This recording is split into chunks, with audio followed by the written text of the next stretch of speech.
Testing? Yes. Thank you very much for that great introduction, and thank you to the organizers of this event.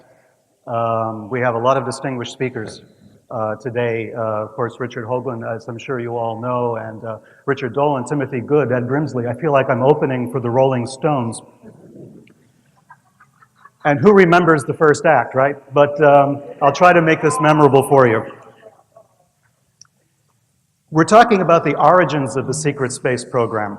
And I'm going to introduce to you some things of which you're probably already very familiar, and yet in a different way perhaps than you're used to thinking about it. So don't be dismayed if at the beginning this does not seem relevant, because I will show you how and why it is. A seminal event for me in the secret space program began in June of 1947. No, I wasn't around in June of 1947, but historically it was a seminal event.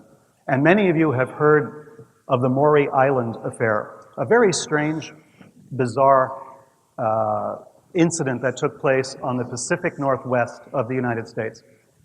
Shortly after Kenneth Arnold, a pilot, gave us the term flying saucer that month, there was a UFO sighting.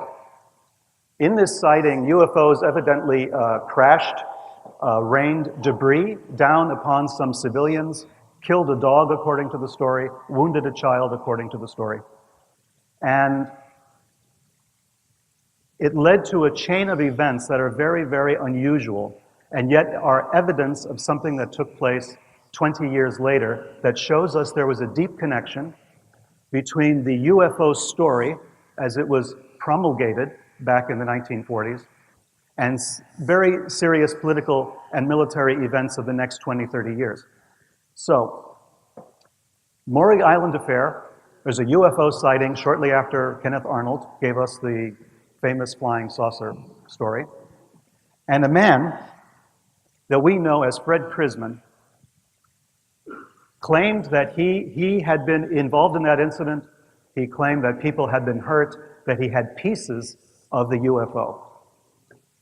And what happened was, individuals of the United States Army Air Force at the time visited Prisman and his partner, Mr. Dahl, and retrieved pieces of this so-called debris of the UFO.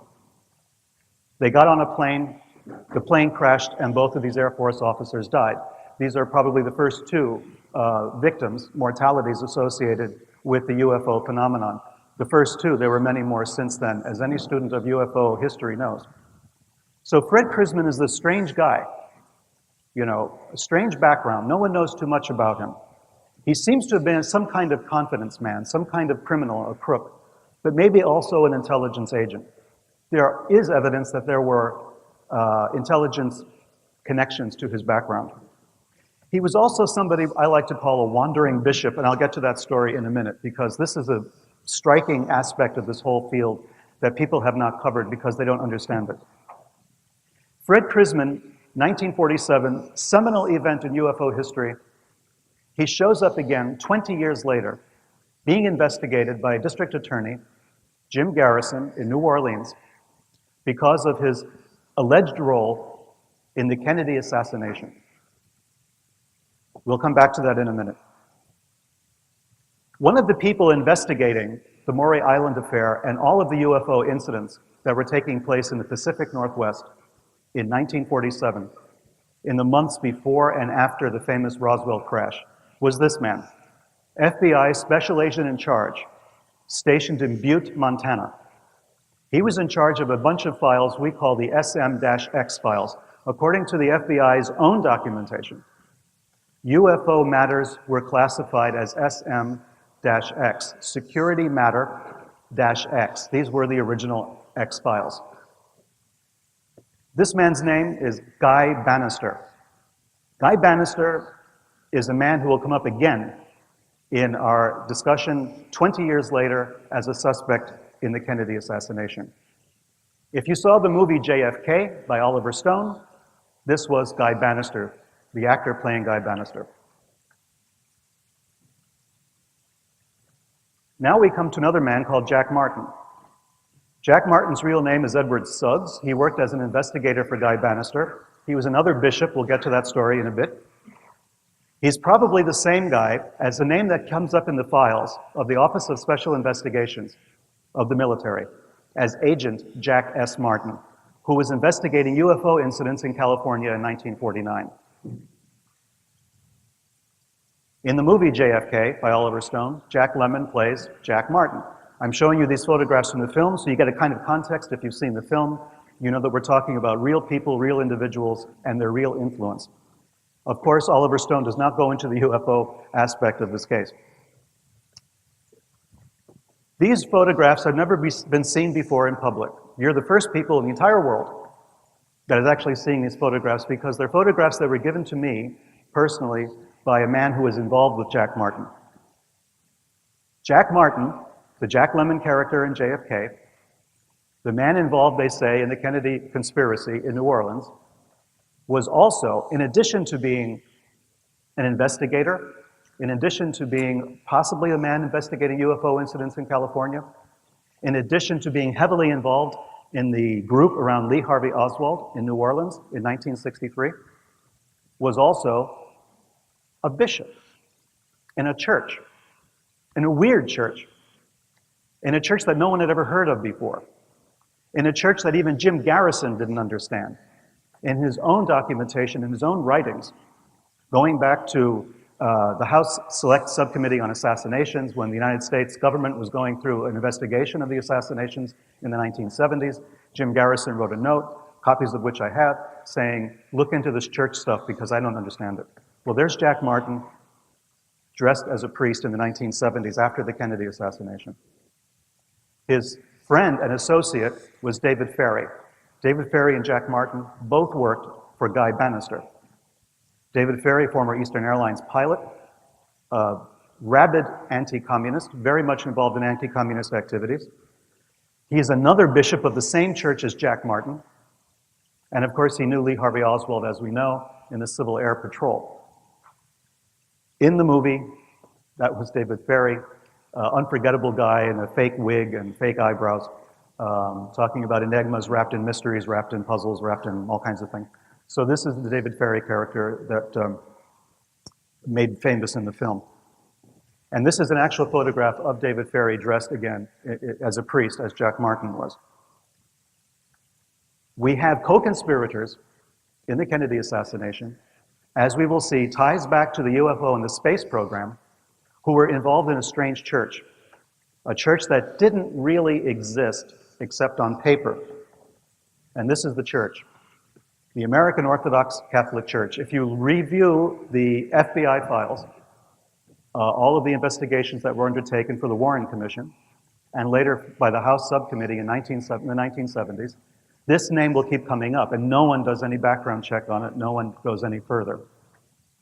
Members of this church included a man called Profeta, we'll get to him in a second, David Ferrie, Jack Martin, a man called Carl Stanley, who was mentioned in the FBI files, Tommy Jude Baumler, Thomas Beckham. These are all names familiar to researchers in the Kennedy assassination. They were all members of this church, most of whom were bishops in the church. The church had a lot of bishops, not many priests, and no congregations. Seriously. Just bishops, no priests, no congregations. Rarely did they have a building. This photograph was taken in the only building I ever knew that housed the American Orthodox Catholic Church in the Bronx, where I'm from. And I knew the church personally. I knew these individuals personally. I knew this guy right here. That's Profeta, the guy who created the church. I knew him. And I was a member briefly of this group because I lived practically next door. And it's a long story, and I won't get into it now. I won't bore you with it, but the other names on this list are extremely important. Ferrie, Martin, we already know, involved in the Kennedy assassination conspiracy, at least according to Jim Garrison. Tommy Jude Baumler was a lawyer in New Orleans, and his claim to fame, as we found out only about a year ago, was that he was the man who incorporated another church, this one called the Process Church of the Final Resurrection, of the Final Judgment, rather, Process Church of the Final Judgment. This was the group that was implicated, rightly or wrongly, in the Charles Manson family, in possibly the Bobby Kennedy assassination. It goes on and on. There are all these churches that swim underneath the radar that have connections to intelligence agencies, the military, and as we will see, to the space program. This was Profeta. I knew this guy personally, a Ukrainian Orthodox priest who left the Ukrainian Orthodox Church to create this church of his own, the American Orthodox Catholic Church. He was picked by Thomas Dewey as the White House chaplain. There was an election between Harry Truman and Thomas Dewey. Everyone thought Dewey would win. Dewey was the Republican, Truman was the Democrat. Truman won by a narrow margin, and Profeta once showed me the letter that he got from Thomas Dewey appointing him as White House chaplain when Dewey thought he had won the election. This is how politically prominent and important he was. On the board of directors of the American Orthodox Catholic Church was J. Edgar Hoover, the head of the Federal Bureau of Investigation of the FBI, the man who gave us the X-Files and Guy Bannister and all the rest. J. Edgar Hoover was a member and on the board of directors of this phony church. Another member was Christopher Maria Stanley. He's now known as Saint Christopher Stanley. He was canonized by the guy who took over when he died. Close associate of all these guys. Ferry Martin tried to implicate him in the Kennedy assassination. He tried to implicate them in the Kennedy assassination. When Profeta had created the American Orthodox Catholic Church, he summoned all the other bishops who had been bishops with him in this church to go to New York and present their bona fides, their bona fides, their credentials to him and to Hoover. The only one who obeyed this was Carl Stanley, Christopher Maria Stanley. Christopher Stanley goes to New York, he goes to Profeta, he signs on, he goes back to his home in Kentucky, he's dead less than a month later, and only 2 weeks after the death of David Ferry, the mysterious death of David Ferry, another bishop in the same church. Suddenly the bishops of this church were all being killed. They were all dying under mysterious circumstances, all within a few weeks of each other.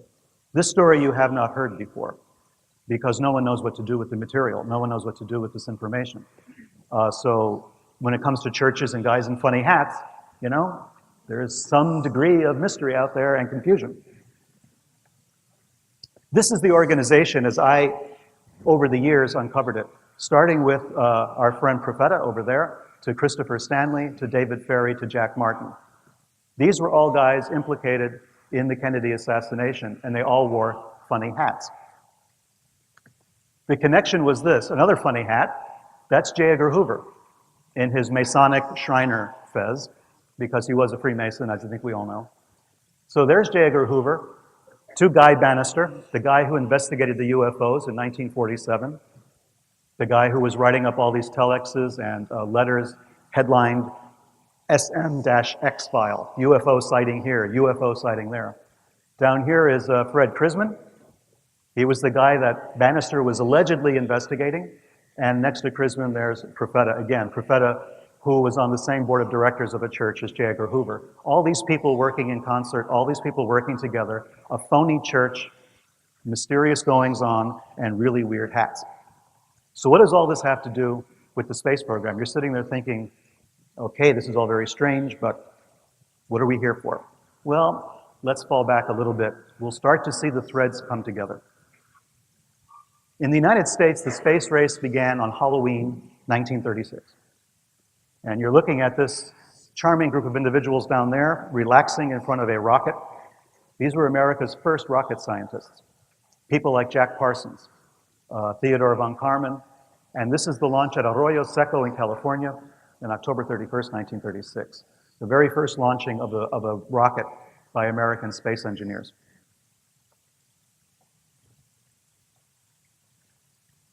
Jack Parsons has a crater on the moon named after him.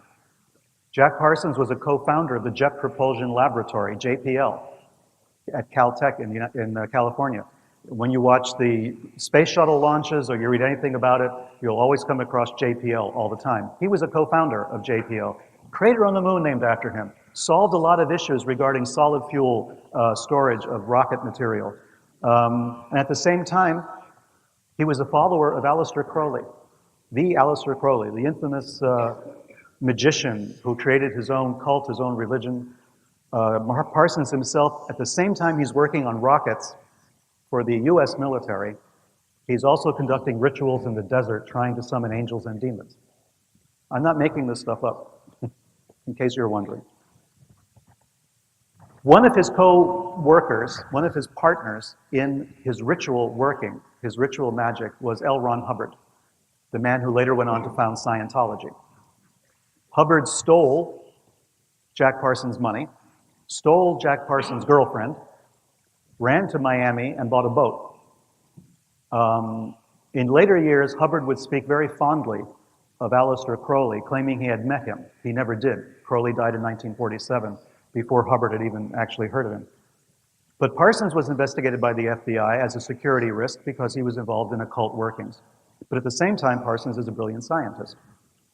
Well, just as he's getting ready to leave the United States through all the pressure of the FBI investigations, there's a mysterious explosion at his home.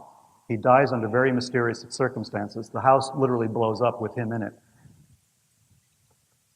Theodor von Karman was the leader of the group that founded the Jet Propulsion Laboratory. He has a crater on the moon named after him.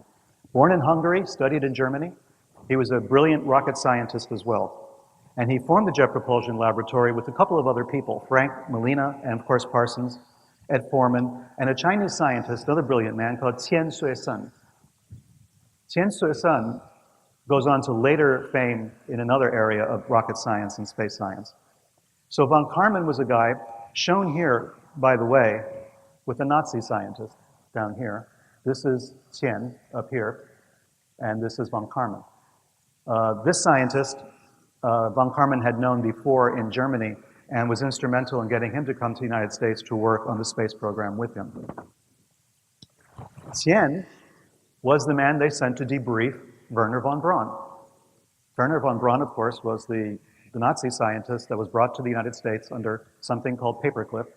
Wernher von Braun we'll get into in more detail just in a few minutes. But Qian was also investigated by the FBI. Everybody involved in the rocket program in the United States in the 1930s and 1940s wound up being investigated by the FBI for one reason or another. He eventually got so sick and tired, he defected to China after all of the harassment he had been undergoing by the FBI. And what happened? He developed China's space program.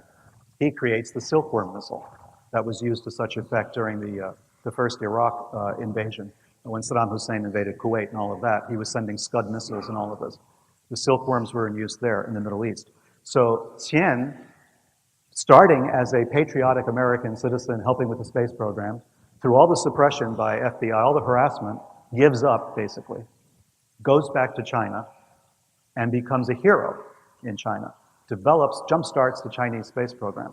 When we're talking today about the space race and the space programs, as we'll be getting into with the other speakers, keep in mind the fact that it began in two important places. It began in Germany with the rocket systems and the rocket development in Germany at Peenemünde, Nordhausen, which we'll get into in a second.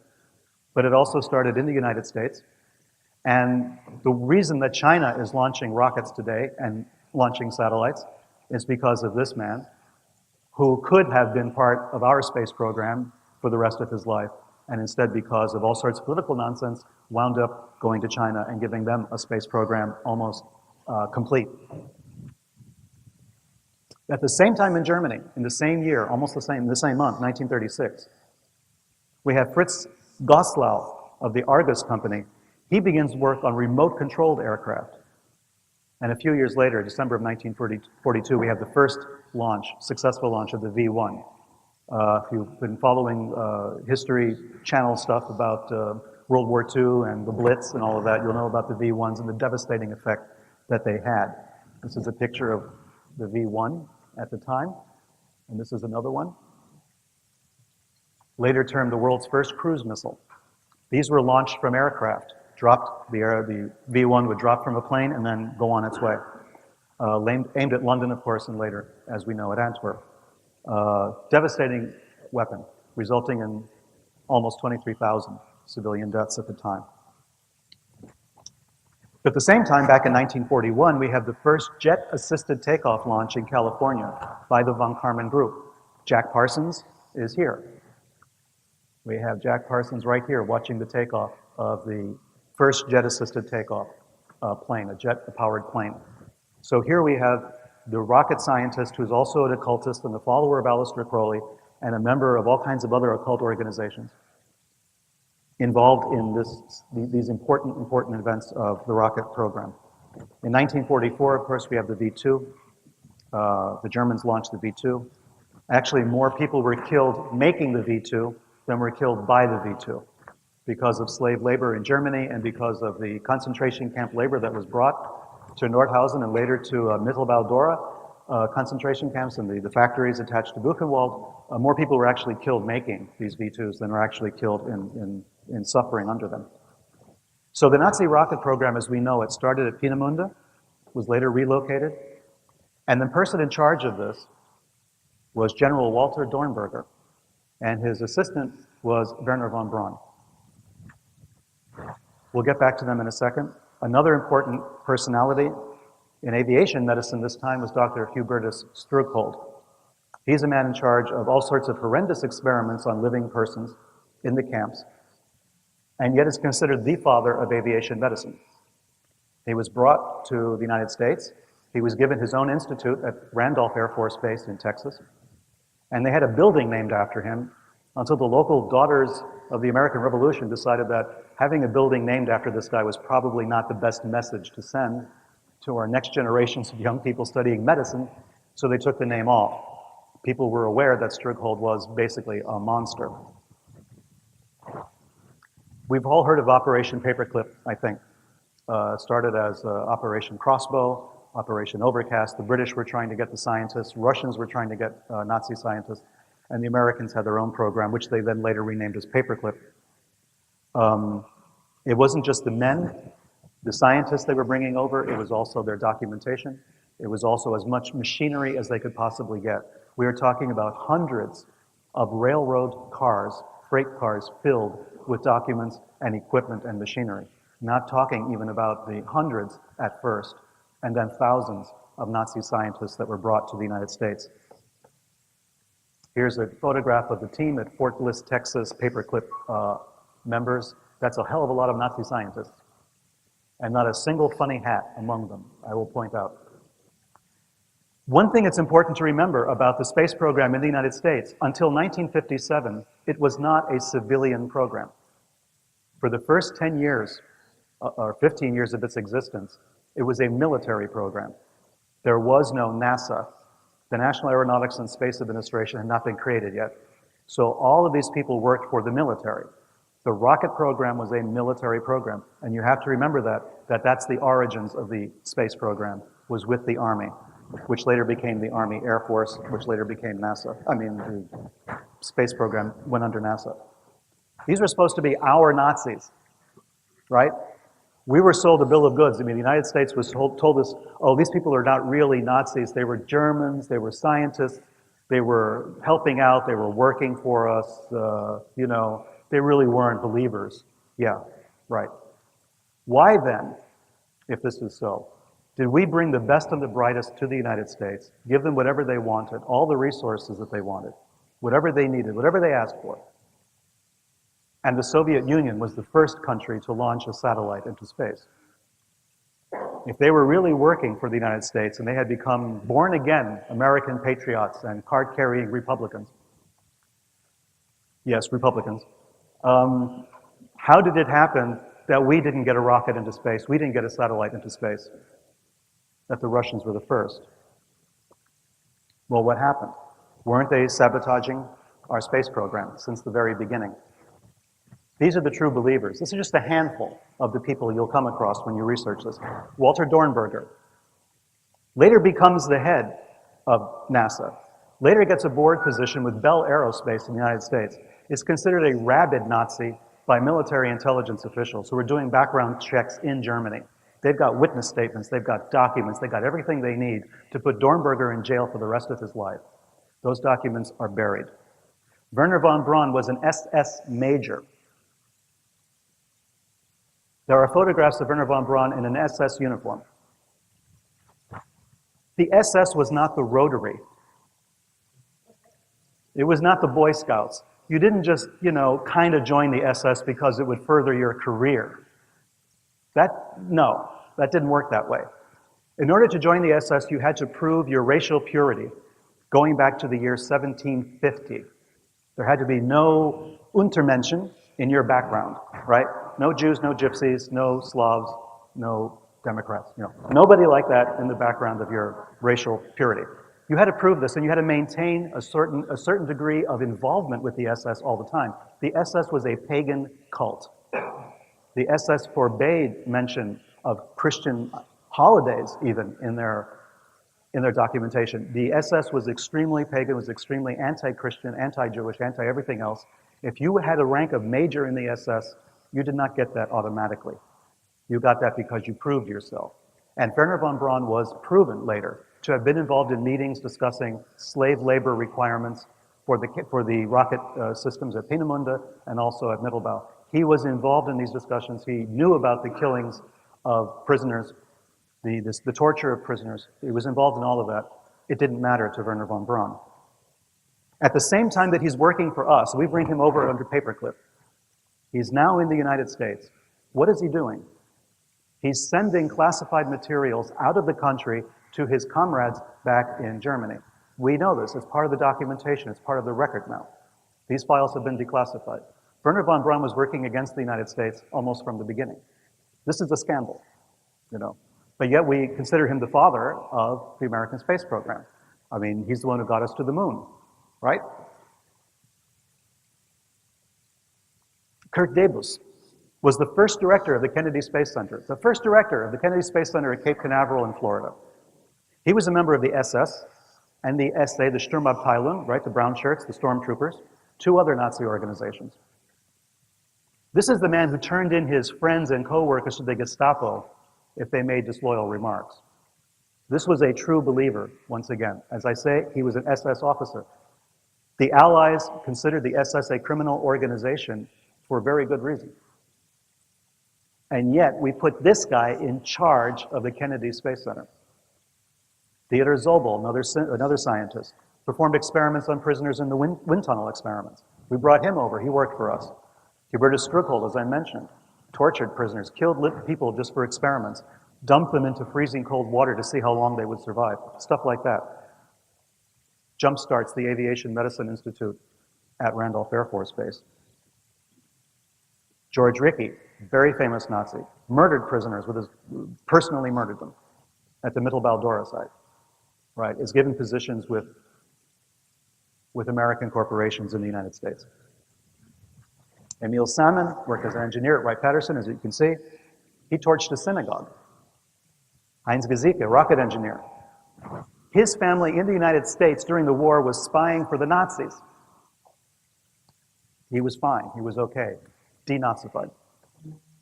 Otto Ambros, we've all heard of Otto Ambros probably, executive at IG Farben. This is the guy involved in administering the experiments in Zyklon B, the gas that was used in the death camps. He gets a job with W.R. Grace and Company. Leonard Alberts gets a job with the Bechtel Corporation. All big American corporations, all very important members of the military-industrial complex. His co-workers hated him, that he was just too Nazi even for them, and some of them were Nazis. Didn't hurt him at all. They moved him from position to position, but they kept him on. In May 29, 1947, to give you an idea of how badly the Nazi paperclip scientists were sabotaging the American space program, the United States attacked Mexico with a missile. A missile, this one, the Hermes missile, based on the V-2 design, was launched by German scientists at White Sands Proving Ground in New Mexico. It went up, and then it took a right. And it wound up in Juarez, Mexico, just outside of a heavy populated area. Hit the ground, blew a crater 50 meters across. We actually bombed Mexico with a missile in 1947. The Mexican government was not amused. It's like, we have people going across the border this way, you're sending missiles this way, what's up? Well, the Germans in charge of this had sabotaged the guidance system so that it wouldn't go where it was supposed to go. And the American engineers who were responsible for some of these experiments were complaining like mad to the Pentagon, saying that these guys are nuts. They're doing all kinds of crazy stuff. They are not really on our side. Well, We're going to now move into another area.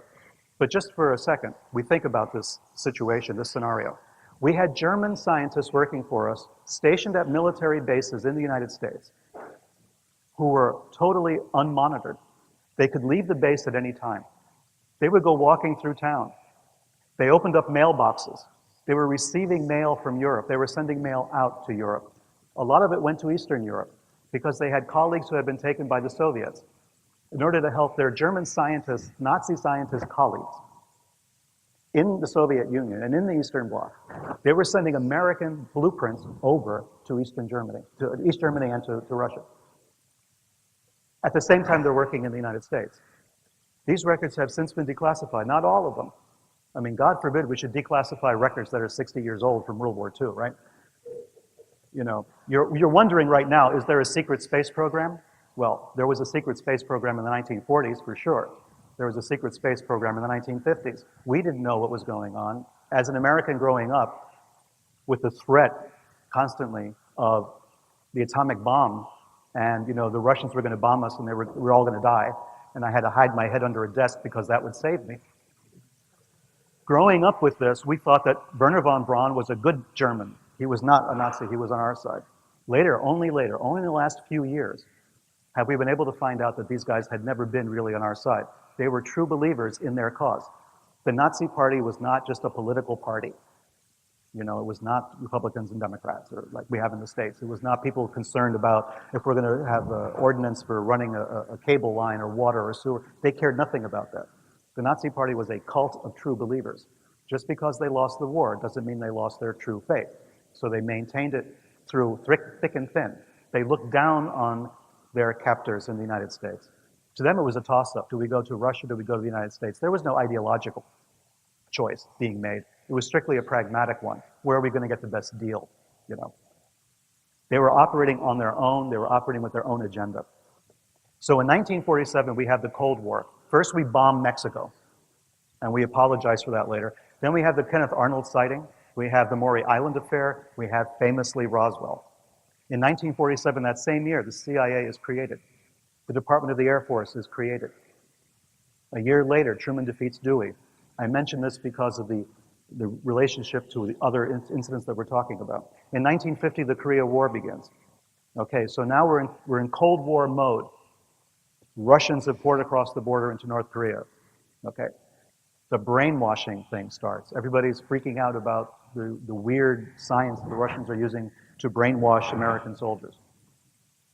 Okay, a person very involved in this, in all the hysteria around this, in 1952, holds a seance in a farmhouse in Maine.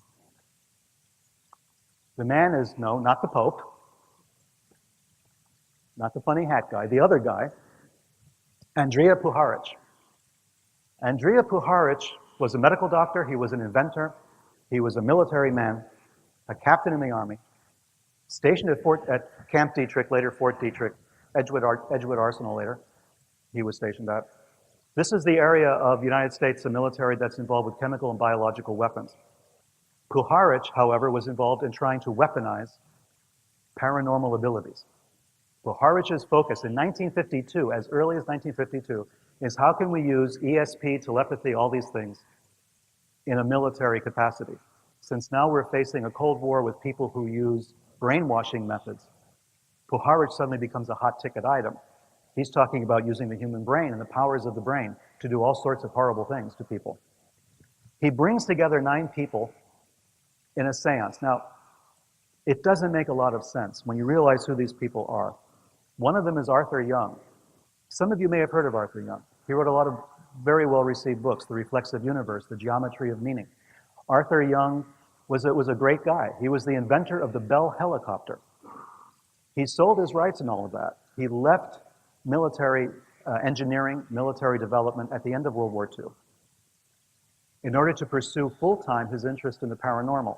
He studied yoga, Eastern religions, ESP, psychokinesis, astrology, you name it, he was into it, Arthur Young. His wife, Ruth Forbes Payne Young, she was also at the seance. So we have Arthur Young, the inventor of the Bell helicopter, the guy who created the Bell helicopter along with Larry Bell, his partner. We have his wife, the excessively nomenclatured Ruth Forbes Payne Young. That's all her husband. So she's married first to a Forbes. John Kerry, our presidential candidate, was a Forbes. This is a very old, very famous family.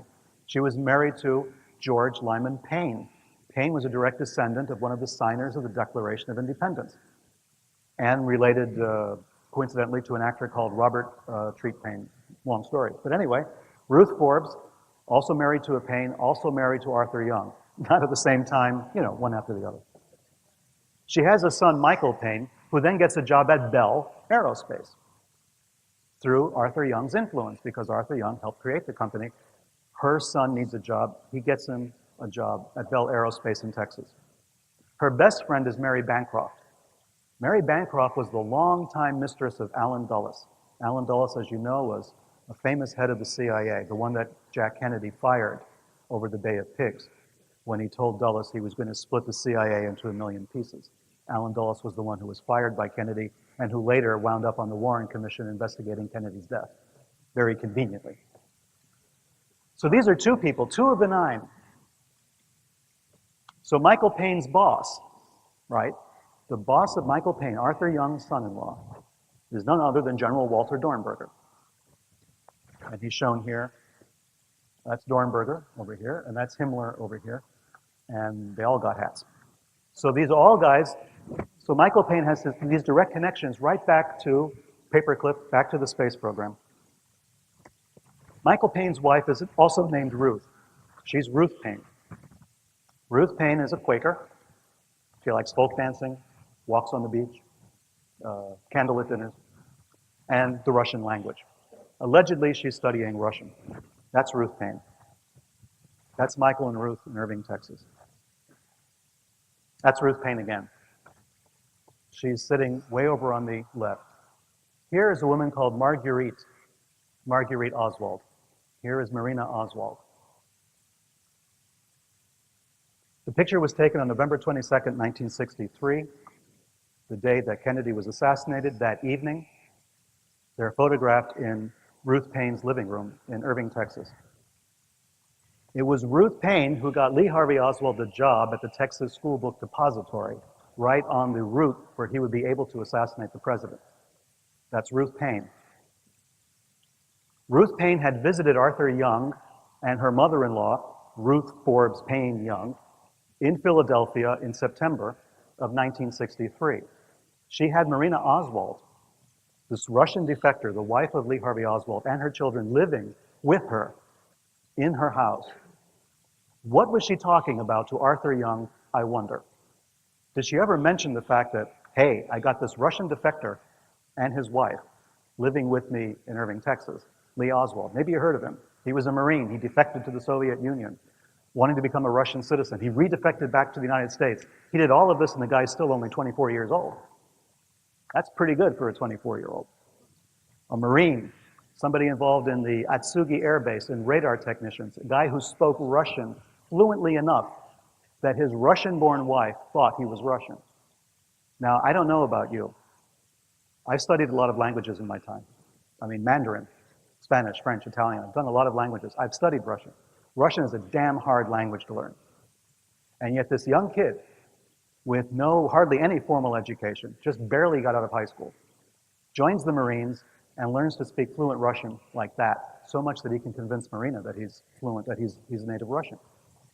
So Marina Oswald, the niece of a KGB, an NKVD, an Army Military Intelligence officer, marries Lee Harvey Oswald, this Marine defector, very famous defector. Then they decide to go back to the United States. Ruth Payne wants to learn Russian. That's her story. Oh, I'd love to learn Russian from Marina Oswald. So she gives her some room in her house because they're broke. And then Lee goes to Texas, and, well, the rest is history. So here's the nine. Here's the connection of these 9 people. I didn't mention all the people of the 9. We'll get to that, but they're mostly DuPonts, Astors, Forbes, etc.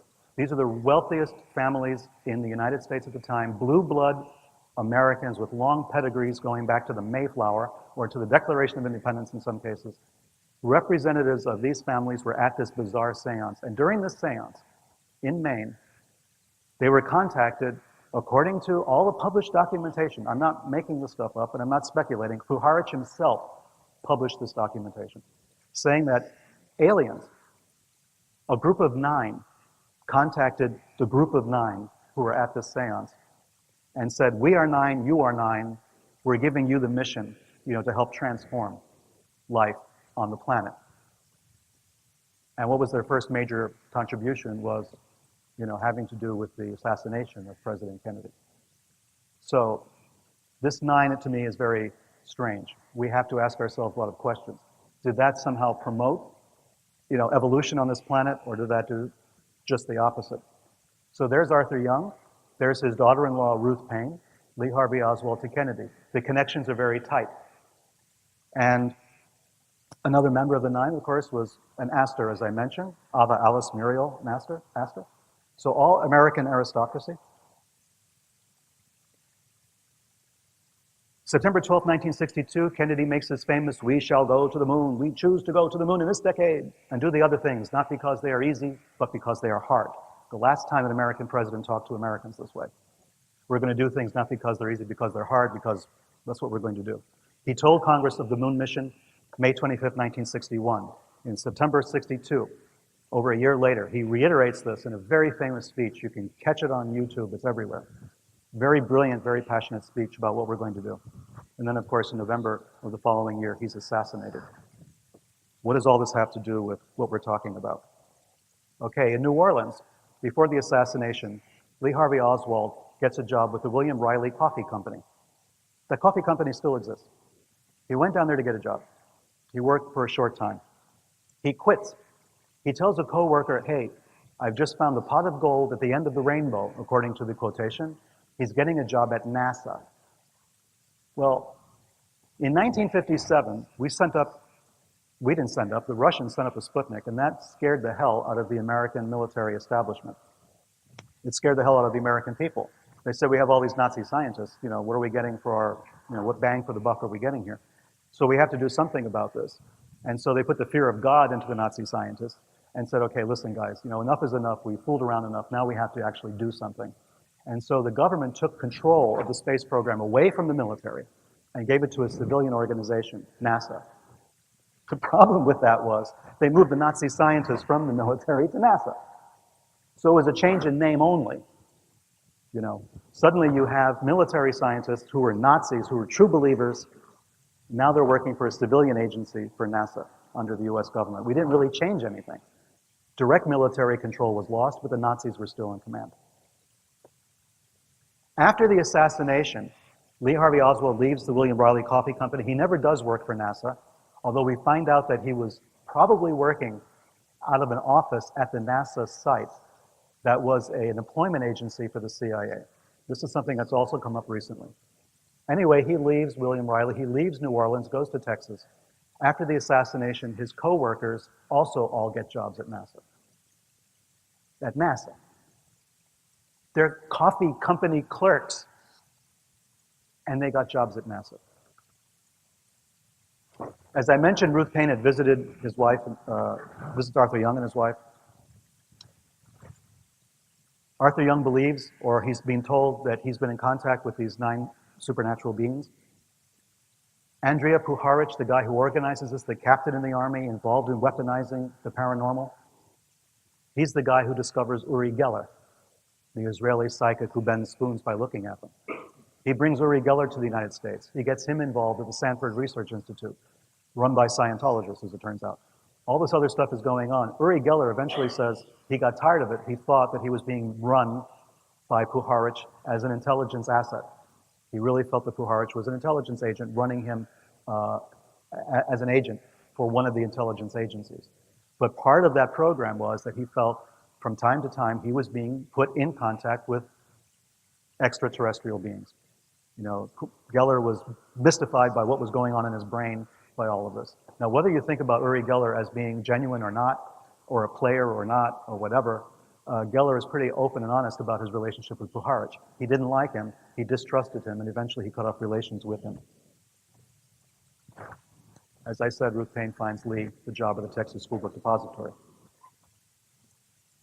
So then in New Orleans, after the assassination, Garrison remembers David Ferry, Jack Martin, all these guys, Guy Bannister. He conducts his own investigation. And he finds that all of these guys were bishops in a church, except for Guy Bannister, who was like the Pope or something, of the Vatican in New Orleans. And then Guy Bannister and Fred Krisman were the guys who jump-started the UFO thing in 1947 after Kenneth Arnold.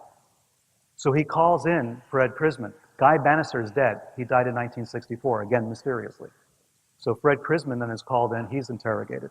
Nothing much comes of that. So what was the secret space program, from my point of view, from the 1940s? We bring in Nazi scientists to the United States. In 1947, we have the famous Roswell incident. The Roswell debris, we know, is taken to Wright Air Force Base, eventually Wright-Patterson Air Force Base, Wright Field at the time, which is the same place where we bring Walter Dornberger, Werner von Braun, and everybody else preliminarily. We bring them all together. All these guys are together in 1947 in one place.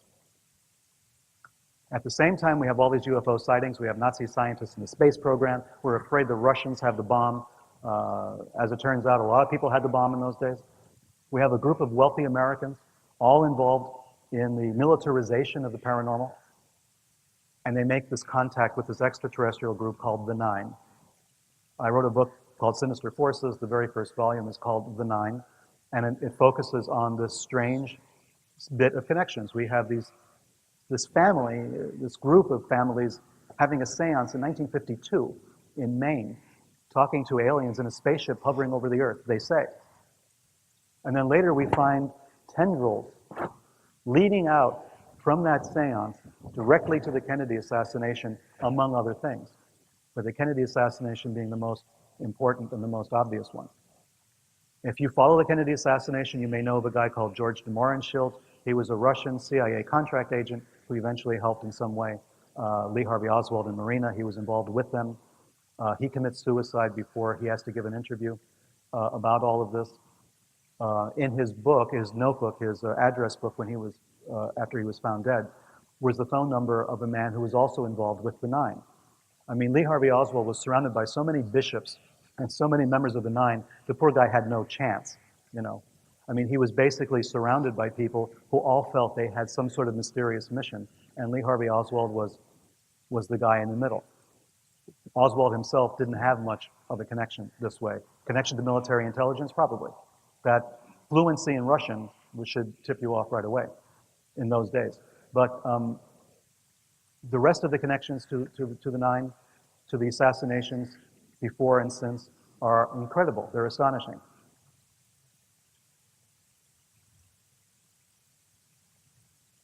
We know the CIA was blamed for the Kennedy assassination. We've all heard the stories. What we don't really remember is that the CIA at that time not only was involved in protecting Nazi scientists as much as they could, and other Nazis around the world, Nazi war criminals, involved with the Vatican, as I think we've all heard. I'm working on a story right now that I hope I'll be able to publish by the end of the year, involving the monastery route in which the Catholic Church really deliberately helped a lot of very famous, very prominent Nazi war criminals escape, giving them Vatican passports, safe houses. Some of the story you've heard already before. But what we don't really realize is the CIA, at the time of the assassination, for instance, was heavily involved with another Nazi organization, the Gehlen organization, which was running agents for the CIA in Eastern Europe and against the Soviet Union. Again, just like in Paperclip, these Nazi scientists were not really working for us. They were taking our money, they were giving us phony reports. They were virtually useless against the Soviet Union. As it turns out, years later, as we find out, when all the chips are in, when all the information is there, we find out they've been sabotaging us as well. Allen Dulles was protecting Nazi war criminals since before the war ended. We know that in transcripts of speeches and talks that he had with famous Nazi leaders going back to 1944 and 1945.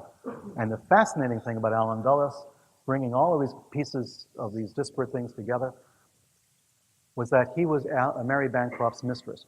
Okay, Mary Bancroft was the friend of Ruth Forbes Paine Young. During the Warren Commission interviews with witnesses, and you can read this in the Warren Commission transcripts, Look for Ruth Paine. Read her. She appeared twice before the commission, talking about what she was doing in the days and weeks and months leading up to the assassination, how she knew Lee and Marina Oswald, all of these questions. Alan Dulles is part of that committee. He's sitting in. At the point where Ruth Paine starts to talk about her trip to Philadelphia to meet Arthur Young 2 months before the assassination, 3 months before the assassination, Alan Dulles cuts her off and changes the subject. He does not allow her to finish the story. Read the transcript for yourself, you'll see it. It's blatant. Alan Dulles, who's been quiet the entire time, suddenly jumps in, like a defense attorney, and then suddenly says, oh no, we're not, let's talk about this instead. As she's about to say who she met, who she was dealing with, Alan Dulles changes the subject, changes the story. Her information about Arthur Young never makes it into the record, and she hasn't talked about it since. What was going on? Alan Dulles knew Mary Bancroft. Mary Bancroft was Ruth Forbes Paine's Young's best friend. There was a very deep connection there. Alan Dulles knew ahead of time, he had to, about Lee Oswald, Ruth Paine, Marina Oswald, and all of this. And he was desperate to cover up that part and make sure it never made it into the record of the Warren Commission. So we have a lot of wild stuff going on, including the fact that Ruth Paine's husband, Michael Paine, was working for Bell Aerospace. So what do we have? We have a Garrison investigation alleging there was a conspiracy in the Kennedy assassination. The problem with Garrison trying to prove all of this is that he had a cast of characters nobody would believe, right? He had Clay Shaw, who was an unbelievable character on his own, the man that he was trying for the assassination. But he also had all these other characters. He had all these bishops, He didn't know what to do with these bishops. He couldn't understand that the bishops were a front for an intelligence operation. He suspected it, but he didn't know where to go with it. Paranormal researchers, UFO personalities like Guy Bannister, like Fred Krisman, and of course employees of NASA. All of these people can be tied back to Paperclip, can be tied back to the Nazi space program, the people that we brought over. This was all part of the problem. This was all part of what happened. Secrets were kept. There are still classified documents on the Kennedy assassination. We know that. Thousands of documents have yet to be declassified. Thousands of documents on World War II. Thousands of documents on the Admiral Byrd expedition to Antarctica. Right. We've classified so much in the United States alone. Now think of your own countries. I did a lot of work in Latin America. People who know that I was in Chile in 1979 researching the Nazi influence down there and trying to find out information about Nazi technology that had been smuggled to South America. Under military dictatorships in Latin America, of course, there was no information. Secrecy was the order of the day. Documents were classified, shredded, burned. Things went on for 20, 30 years in Latin America, we'll never know. And yet, many of our Nazis wound up there, in Argentina, in Chile, in Bolivia, Uruguay, Brazil, Colombia, Ecuador, Peru, everywhere. There were Nazis in hiding, all of these places. They were scientists, they were SS officers, they brought technology, they brought money, vast sums of money under Otto Skorzeny. All of this was being brought and developed into programs. Perón used to brag about his own space program, developing a new jet system, a new, faster than speed of light kind of thing that he was talking about and bragging about, because he knew he had Nazi scientists there working for him. The author Joseph Farrell, very good researcher, has written about the Bell, has written about alternative sources of energy that were being developed by Nazi scientists in South America, in Bariloche, very close to where I was detained in Chile, on the other side of that border. So there's a lot of secrecy yet. We know history, only the declassified portions of history. The world that we know is based upon what we've been told. We can read books about history and feel that we know what's going on. But I can tell you, the history of the last 100 years is largely still classified. We live in a kind of dream world, thinking that we know what actually happened. Right now, there's information that the Japanese had detonated an atomic device in August of 1945 off the coast of Korea. And there are Japanese intelligence officers who come forward with this story and who are insisting that it took place. If that's true, we have to rewrite the end of World War II, right? Then we have to go back and say, wait a minute, what really happened? If we talk about paperclip, the way I was taught in school in the 1950s and 60s was that the Nazis these were good Germans. Werner von Braun was never a Nazi. Dornberger was never a Nazi. All these guys were on our side. As it turns out, it wasn't true. As it turns out, they were sabotaging us every step of the way. Our space program was the result of Nazis trying to stonewall us and to prevent us from getting there, until eventually, after Sputnik, they were told, you better do it or get out. So that's what happened. We sold our soul in the United States, and not just the United States, believe me, other countries as well, including the Soviet Union. We sold our soul for this technology. We dealt with some of the worst war criminals in history. Not just even the Holocaust, but the idea that they had slave labor that they worked to death and replaced with other slave laborers. And these people who employed these slave laborers deliberately, who were involved in every step of that process, including the killing of these laborers also, were the people that we brought over for the space program. Our space program has its origins in people, on the one hand, like Jack Parsons, who once wrote that he was the Antichrist. He was a brilliant man, but he believed he was the Antichrist and was ushering in a new age of witchcraft, according to him. And he was a follower of Crowley and member of the Ordo Templi Orientis and all of this, a very brilliant guy, but a very strange guy, on the one hand, and we had the Nazis on the other. You know, these were the people that were jump-starting the space program of the United States, starting in 1936 and going up until the moon launch. So we have to go back and relook at this history and ask ourselves why. Why was it so necessary? Why was the space program militarily necessary? Why did they work for the Army? Why did they sabotage the process as much as they could? Why did the Army allow Nazi scientists to wander off the base and do whatever they wanted to do, communicate with whomever they wanted to? Fort Bliss, Texas is on the border of Texas and Mexico. That region in the 1940s was like Vienna during the Cold War. It was a place where spies hung out with spies. It was rife with all sorts of intelligence activity. All sorts of things were going on in that border area, all the way from the California-Mexico border all the way through Texas, all the way to Brownsville. There was a lot of cross-border traffic. A lot of very strange individuals crossed that border. A lot of military people, a lot of intelligence people. The Nazis were still running spies after the end of the war because they were protecting Nazi assets. They were protecting SS officers who were making their way into the United States from Latin America, and people making their way from the States into places like Argentina, being paid for by Nazi gold. So we have to reevaluate the history of the world since 1945. We have to go back and look at it again.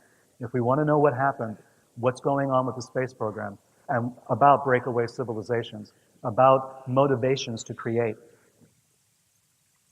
a space program for the rich and the powerful, we have to go back to this period of time. We have to understand why it was that we could deal with the Nazis so easily, why it was we thought that was the best thing that we could do, why we gave them carte blanche, allowed them to do whatever they wanted to do, why we bent over backwards for these guys, murderers.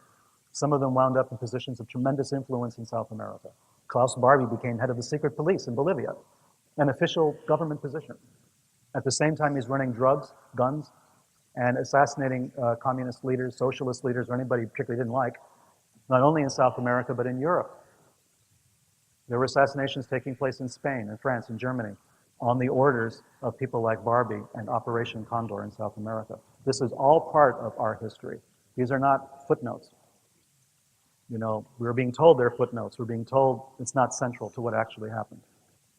I tell you, though, that's not true. As anyone who knows, who's traveled in those countries, knows, the stranglehold that the Nazis and the Germans in general, but the Nazis specifically had on the economies of those countries, on the culture of many of those areas, was incredible. You know, and in some cases still is. So, who benefited, right? Civilian control of NASA began in '57. The Nazi scientists remained in place. They were there at the very beginning of the UFO era. Many people believe the Nazis had developed the very first prototypes of the flying saucer, of wingless aircraft, of alternate energy, of the atomic bomb. The Luftwaffe had a map of Manhattan in which they were trying to estimate the damage an atomic bomb would have and how many people would be killed. This map was developed in 1943. You know, we know the evidence is there. We just have to keep looking. Something else was going on. What they told us was not the way it happened.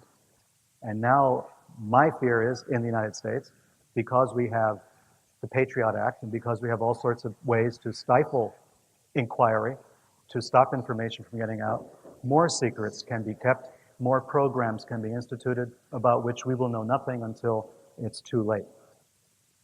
Kennedy was perceived as a threat to the program.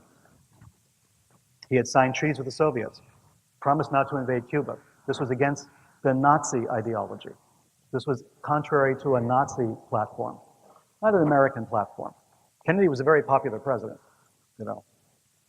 But his idea of cutting a deal with the Soviets and essentially saving the world from thermonuclear war in 1962 was disregarded because many in the military thought we should have gone to war. The Nazi right-wing coalition was very strong. In the United States, it still is. If you look at who finances and who helps a certain political party in the United States, you're going to find that there's tremendous support from Nazi and neo-Nazi organizations for that political party. One party in particular, not the other. So you're going to ask yourself, well, what is all this about? Reagan, President Reagan, of course, was heavily supported by something called the World Anti-Communist League. The World Anti-Communist League was populated almost entirely by Nazis, former Nazi officers, former people who had worked against the Soviets, working for fascist and Nazi dictatorships. And it was incredible stuff because they were true believers. George Patton famously said, we were pointing our guns in the wrong direction. When we went after the Nazis, we should have gone after the Soviets. There's a lot that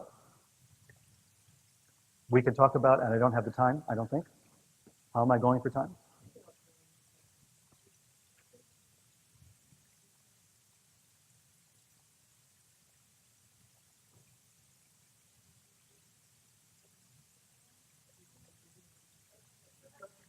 I'll just keep talking until you tell me to stop. Okay.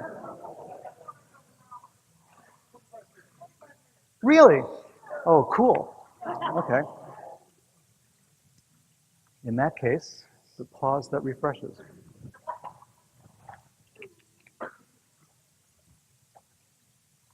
Here's the question I want to ask.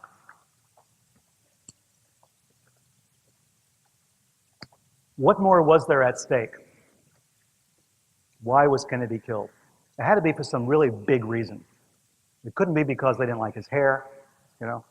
It had to be for something really specific and something big, something major, something that was going to affect the economy and the political structure, power structures that existed. Did Kennedy's insistence on going to the moon rob other projects of finances and resources that they needed? Was the moon a kind of chimera, a kind of quixotic dream that we should go to the moon first and show our superiority over the Soviets? Was it something that took money and power away from this inner circle of right-wing zealots, of Nazis who had a different approach to science, a different approach to the space program, people who wanted to do their own thing? And that Kennedy's insistence that we're going to put all of our money into the space program took away power from them, gave more power to NASA, but took it away from the military and took it away from other projects. So was there, in the 1960s, a secret space program? We talk a lot about the military-industrial complex. President Eisenhower warned us about that in his farewell address when he left office. And we've focused on that to a great deal, but we don't really know what it is. We know it has to do with guns and the Army. But remember that the military also was developing rockets, jet propulsion, various types of missiles. NASA was solely occupied with visiting other planets, according to its brief. Its space science was satellites going to other planets. It was a non-military application of space technology. The military was still involved in their own aspects of space technology. And this involved missiles, it involved alternate sources of energy, it involved different types of aircraft that could fly at tremendous speeds. About 18 months ago, as an example, I was invited to participate as an observer in a meeting of former intelligence officers out in Las Vegas. Go figure. And during the course of that time that I spent there, we visited several military installations, and we had to have all sorts of security checks done and all of that. And you've all heard of Area 51. Well, there was a presentation given, much like I'm giving one now, on Area 51 by one of the guys who was there, who spent his lifetime there. And he was very bitter about the fact that even the CIA could have an association where former spooks could sit down and chat and have drinks and talk about their failures or successes, but that the guys at Area 51 could not. They're still bound by secrecy laws of things that happened back in the 1950s and 1960s. You might remember the U-2 incidents. You know, the Nazis had the V-2, we had the U-2. And the U-2 was our stealth plane that took photographs of the Soviet Union, of other countries. It was a spy plane. That, of course, was developed at Area 51. That was where it was housed. That's where it was based. So all of this took place at Area 51. And Area 51, according to popular understanding, was a military installation, a military base. That's not exactly true. It was an intelligence operation. It had nothing really to do directly with the military.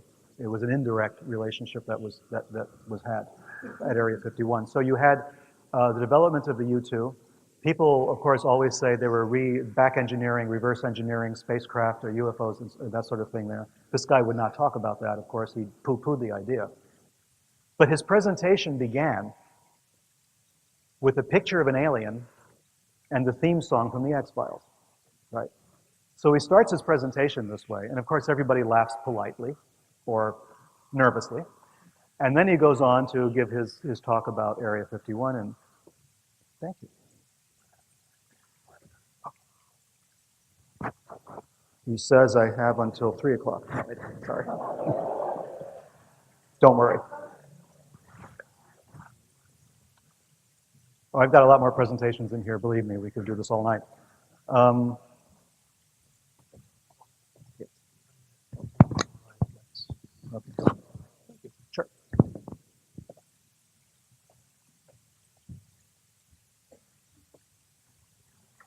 So he went into a lot of detail about what happened up there and how we lost more of our CIA agents in a single accident involving Area 51 than we ever lost in the field. So there was a lot going on up there, and that's still classified. He still can't really talk about it, not even to a group of former intelligence officers who had all signed secrecy oaths and everything else, and he still couldn't go into it. You know, so his presentation was rather thin, but he did talk about the U-2 programs and Francis Gary Powers and all of that, and everybody in the audience understood that when he's talking about Francis Gary Powers, the pilot of the U-2 who was shot down over the Soviet Union, we're also talking about Lee Harvey Oswald. We're also talking about Oswald's involvement with that particular part of the space program, because Oswald was stationed, as we know, at Atsugi Air Force Base in Japan, which was one of only 2 bases in the world at which the U-2 would take off from. That was the base where it was kept.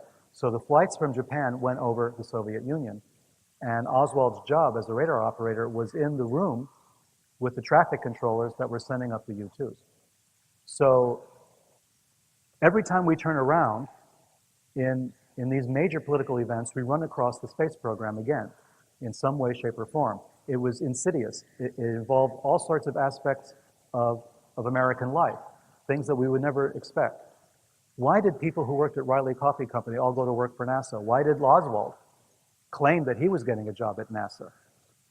Why did all these other spooks and all these other strange people wind up somehow with the space program and then again with the Kennedy assassination? There is something very serious going on here. There's a very strange part of American history, and by extension, in a way, of American and world history that's taking place with the space program.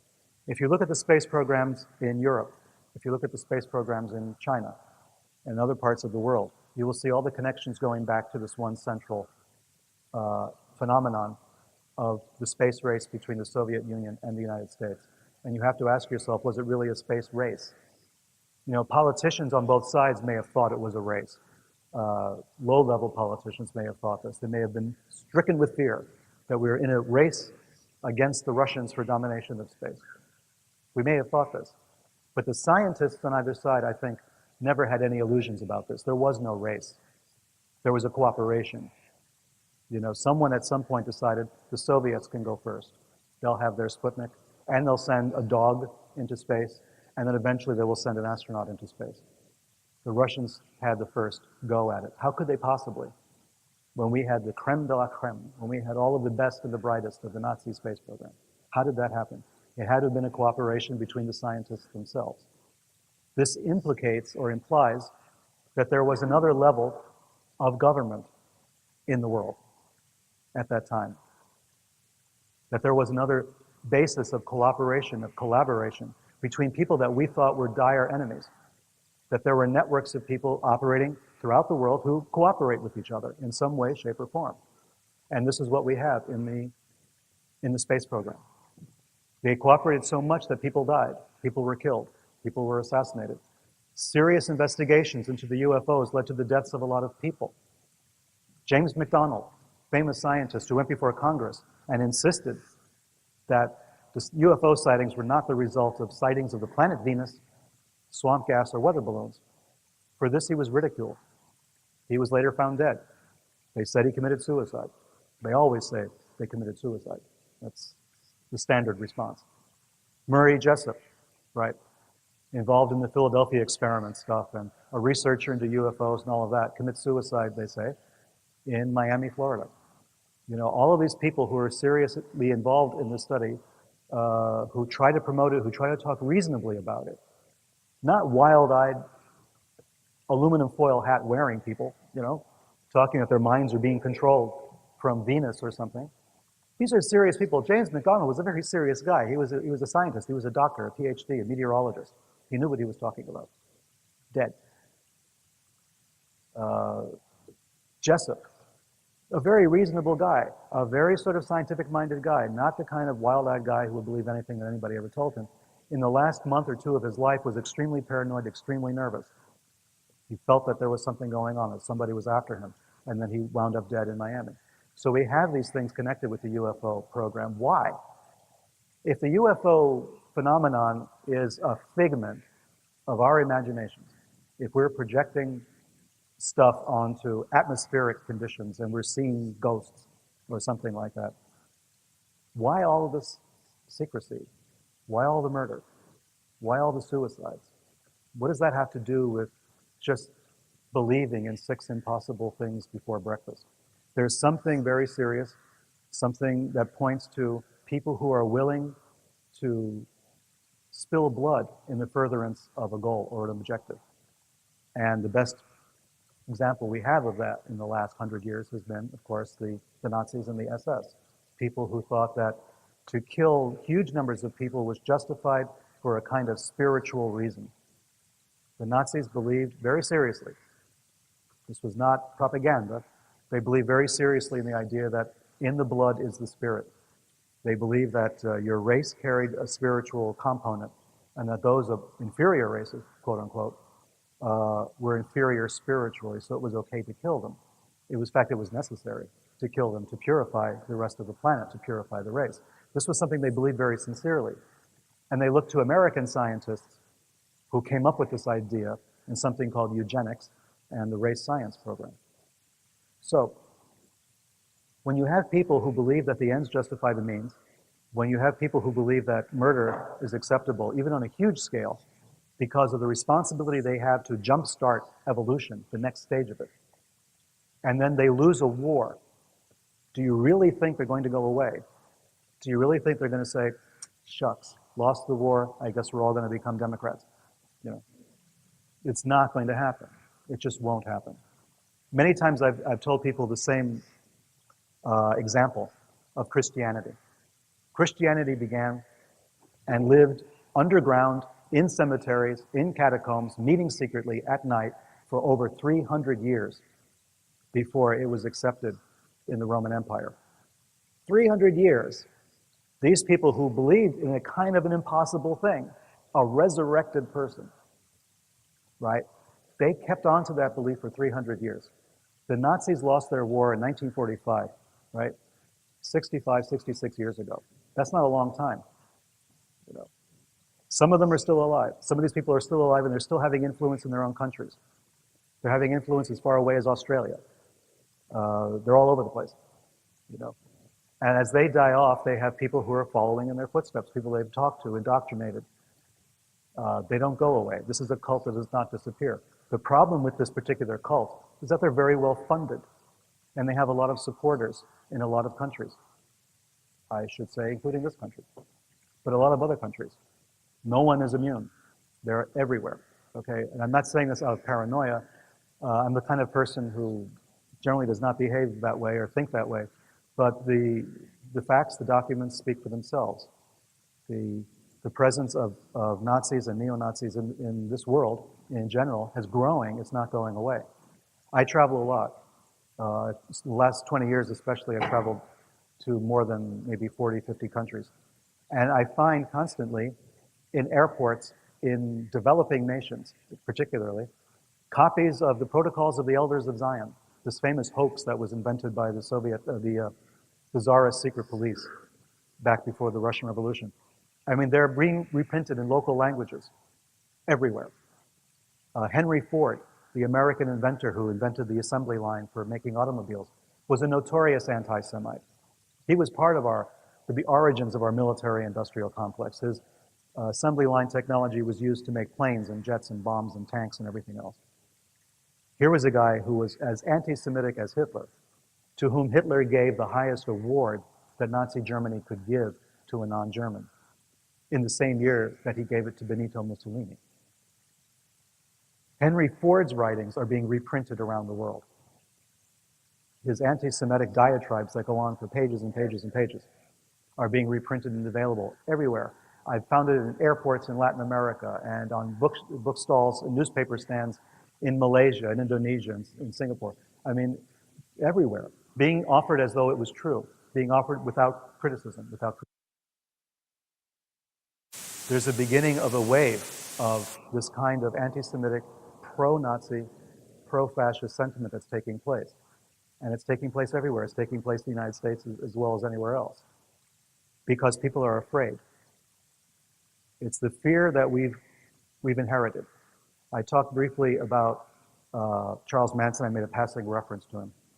Charles Manson was brilliant in a sense. He said, "Get the fear." That was his famous slogan. Get the fear. Become afraid. Marry the fear. Become wedded to it. This way it cannot control you. Understand the fear. You know, feel it in your bones, and then you can get past it. The idea was to fear completely, and then not to fear anything anymore. Manson famously feared nothing. I mean, at the same time, he was a great manipulator. Fear is used to control. It's used to control us in the 1950s as I was growing up in the Cold War. We believed at any moment we were going to be bombed by the Russians or the Chinese. I don't know how the Chinese were going to do it, but we were told the Chinese were going to do it. The Russians, of course, were going to bomb us at any moment. We were living with this every day. We heard the air raid sirens every week. They kept testing the air raid sirens, so we would always hear an air raid siren. At that time, I lived in Chicago, and the sirens would go off. You know, they kept testing them every week. At any moment, you know, we would hear these things on the wrong day, and we knew the day had come. We would be bombed. This fear made it possible for the military-industrial complex to grow. And then, you know, things kind of quieted down. The Soviet Union fell. The Cold War was, quote unquote, over. Nothing else to fear anymore. Of course, that would mean tremendous loss of revenue for the companies that had been based on fear. So we needed something else, right? We needed another enemy. So Saddam Hussein came along. He was very, very convenient for us. So Saddam Hussein was a new enemy, a new scapegoat. You know, new people to hate, new people to fight against, new people to raise an army against. So everybody was happy again back in the state of Connecticut, which is virtually run by the defense establishment. Everybody got their jobs back. And then, of course, famously, we had 9/11. Now, a lot of people will ask, do you believe that 9/11 was created by a conspiracy? I always tell people it doesn't matter. Look at what happened. Look at how 9/11 was used. That's what's important, really important. Because 9/11 was used the way, to go back to the 1930s, the way Hitler used the Reichstag fire. There was a fire Definitely there was a fire. It took place at the German parliament. No doubt about it. What was in doubt was who started the fire. Hitler said they were communists. He said, there's a communist conspiracy in this country. It's going to destroy us. You have to give me all of the authority. You have to surrender your liberties, and I'll keep you safe. We know what happened. In 9/11, the same thing happened. We were told, oh, we have Islamic terrorists, they're everywhere, they're going to kill us. In order to be safe, you have to give me, the President of the United States, total power. We have to be able to spy on you. We're going to suspend habeas corpus. We're going to do all these things because we need to keep you safe. Well, what's the point then? You know, what's the point of surrendering who you are and your identity for safety? You can only do that if you feel really, really afraid. It only works if there's fear. If there's no fear, in your right mind, you would never make that trade-off. Never. It would never occur to you to do that. It's only fear that makes it possible. So, as Manson said, get the fear, you know.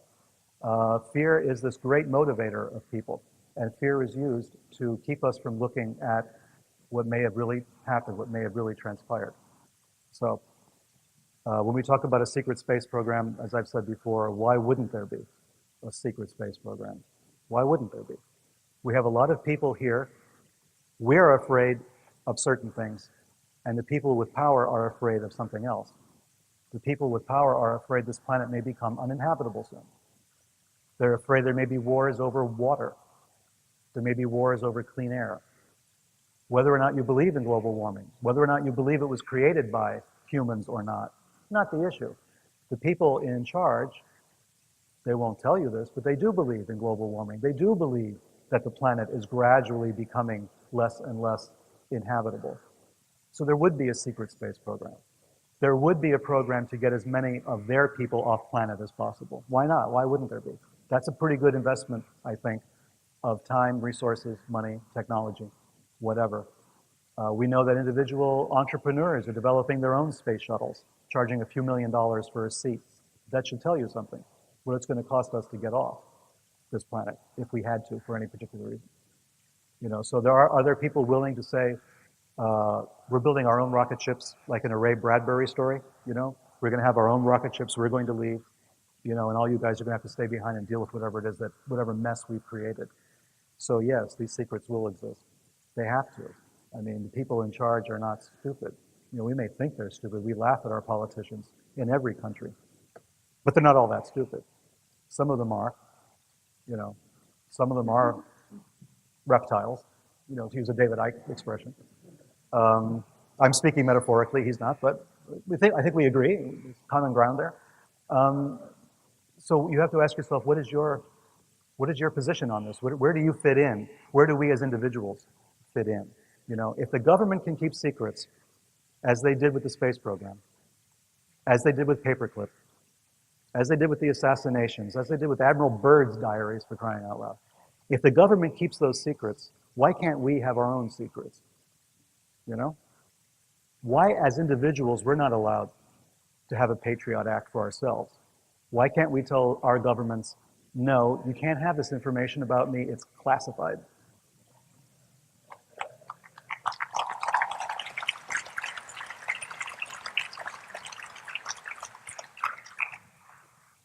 A friend of mine, a guy called Norman Mailer, years ago during Watergate, came up with the idea that the people should have their own CIA.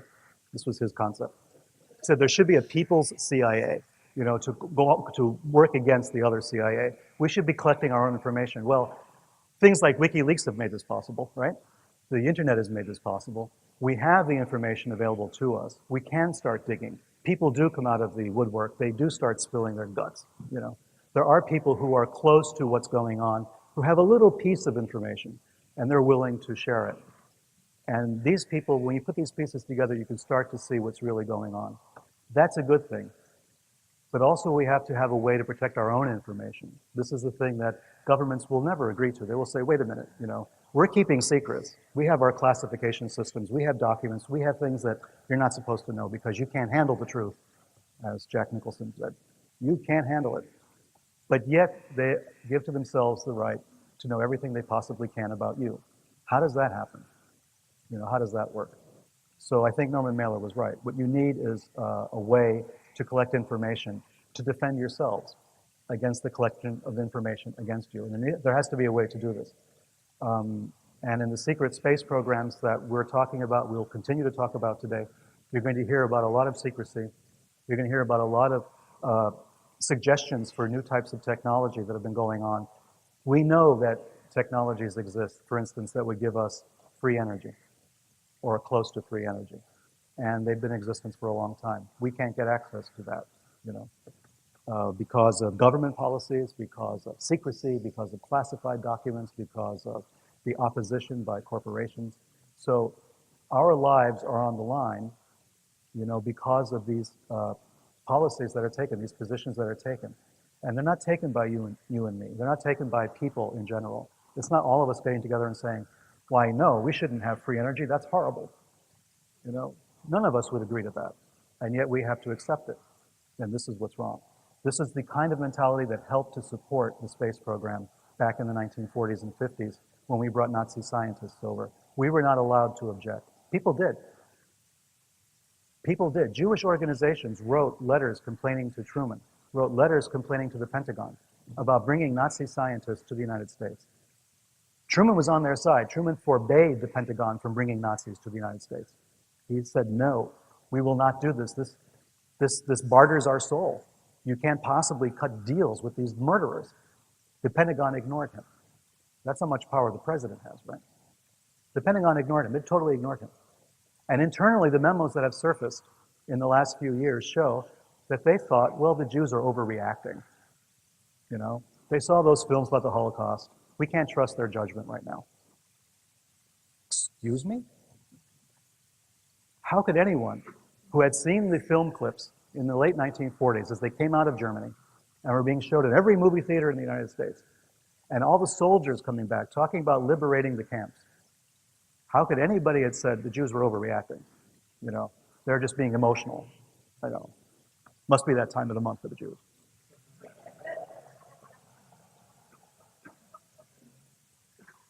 But that's what the reaction was. And it's chilling to read this in the documents that have been declassified. Go online and find them. They're there. You can read this for yourself. It is astonishing. Read a book by Linda Hunt called Secret Agenda.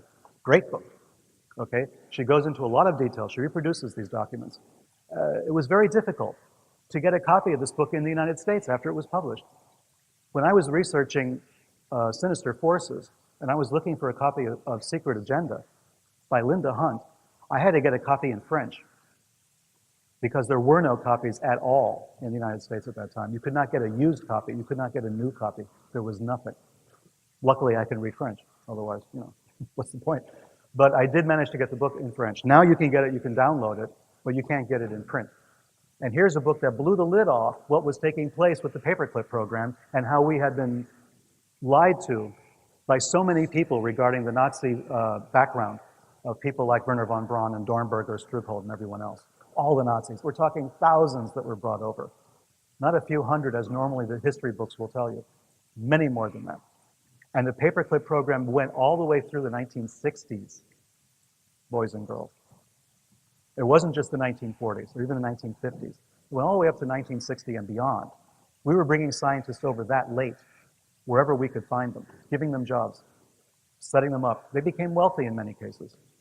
Von Braun did, Dornberger did, as they were plotting to kill political leaders and doing all sorts of other things. We gave them a lot of work and a lot of money, This is the information that we need in order to make decisions about who we're supporting, what programs we support, what policies we support. We don't know enough to make these decisions yet because we've been lied to for so long. But if we go on the supposition that everything is lies and we'll never know the truth, we will freeze. Our gears will freeze and we'll stop. We won't go any further. We will say to ourselves, well, we'll never know anything. It's all a secret. It's a mystery. We'll have to give up. Don't do that. Don't do that. Don't deny what people like the WikiLeaks founder was doing, or the people who are blowing the whistle to WikiLeaks, actually. Are all these people going on the line and saying, here's what's really going on. Here are the memos. Here's the real history of the world being told in these memos. Don't deny their sacrifice. They are trying to get this word out. They're trying to make every one of us aware of what's really going on. It makes for very sad reading, of course. Some of it is chilling. Some of it is just depressing. But we need to know. We need to know what's really going on. Are we?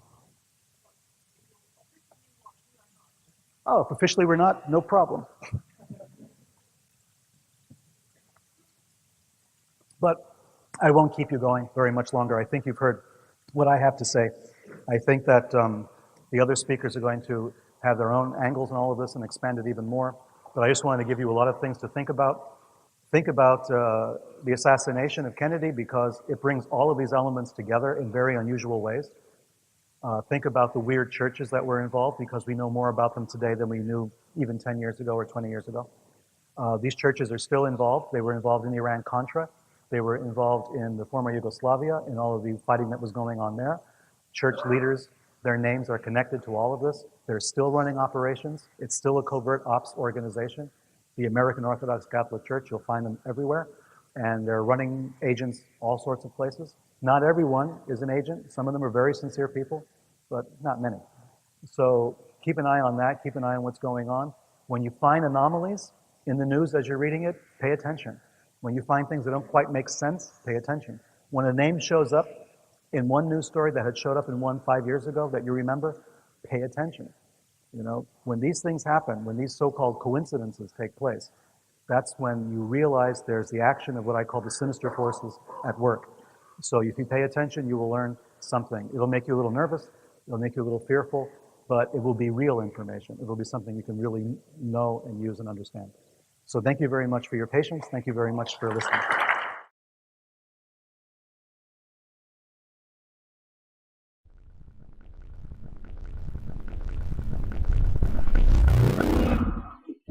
Finally, if we are to win the battle that is now going on around the world between freedom and tyranny, the dramatic achievements in space which occurred in recent weeks should have made clear to us all, as did the Sputnik in 1957, the impact of this adventure on the minds of men everywhere who are attempting to make a determination of which road they should take.